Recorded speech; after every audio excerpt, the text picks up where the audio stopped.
नमस्ते प्रणाम। मैं मंजू सिंह 05 चैनल से बोल रही हूँ और एक गाना गाने जा रही हूँ। इसको आप सुनिएगा और कमेंट बताइएगा कैसा लगा मेरा गाना।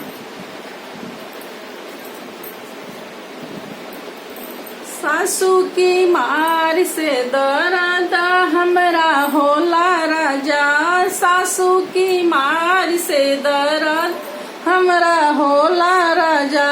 ले चल के गोरखपुर में भर्ती करा दा राजा, ले चल के गोरखपुर में भर्ती करा दा राजा, ले चल के गोरखपुर में भर्ती करा दा राजा। आधी आधी रात के डकडरवा देखे आवे राजा, आधी आधी रात के डॉक्टरवा देखे आवे राजा। धीरे धीरे सुइया लगावे डॉक्टरवा राजा, धीरे धीरे सुइया लगावे डॉक्टरवा राजा। धीरे धीरे कनखी चलावे डॉक्टरवा राजा। गोतनी के मार से दर्द हमरा होला राजा, गोतनी की मार से दर्द हमरा होला राजा। ले चल के गोरखपुर में भर्ती करा दा राजा, ले चल के गोरखपुर में भर्ती करा दा राजा। भर्ती कराई के नौकरिया चली जइहा राजा, भर्ती कराई के नौकरिया चली जइहा राजा।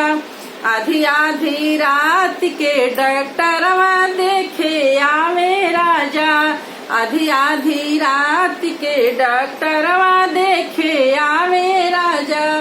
धीरे धीरे सुइया लगावे लाए राजा, धीरे धीरे सुइया लगावे डॉक्टरवा राजा।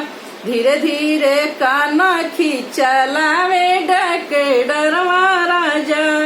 गोतनी के मार से दर्द हमरा होला राजा, ले चल के गोरखपुर में भर्ती करा दा राजा। ननदों की मार से दर्द हमरा होला राजा, ले चल के गोरखपुर में भर्ती करा दा राजा। भर्ती कराई के नौकरिया चली जइहा राजा, भर्ती कराई के नौकरिया चली जइहा राजा। आधी आधी रात के डॉक्टरवा देखे आवे राजा, आधी आधी रात के डॉक्टरवा देखे आवे राजा।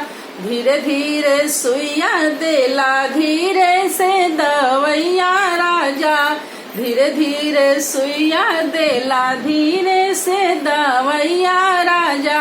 धीरे धीरे कनखी चलावेला डॉक्टरवा राजा, धीरे धीरे कनखी चलावे डॉक्टरवा राजा। गोतनी के मार से दर्द हमरा होला राजा, ननदों की मार से दर्द हमरा होला राजा। ले चल के गोरखपुर में भर्ती करा दा राजा, ले चल के गोरखपुर में भर्ती करा दा राजा। भर्ती कराई के नौकरिया चली जइहा राजा, भर्ती कराई के नौकरिया चली जइहा राजा। आधी आधी रात के डॉक्टरवा देखे आवे राजा, आधी आधी रात के डॉक्टरवा देखे आवे राजा। धीरे धीरे सुइया देला धीरे से दवैया राजा, धीरे धीरे सुइया देला धीरे से दवैया राजा। धीरे धीरे कनखी चलावे डॉक्टरवा राजा, धीरे धीरे कनखी चलावे डॉक्टरवा राजा।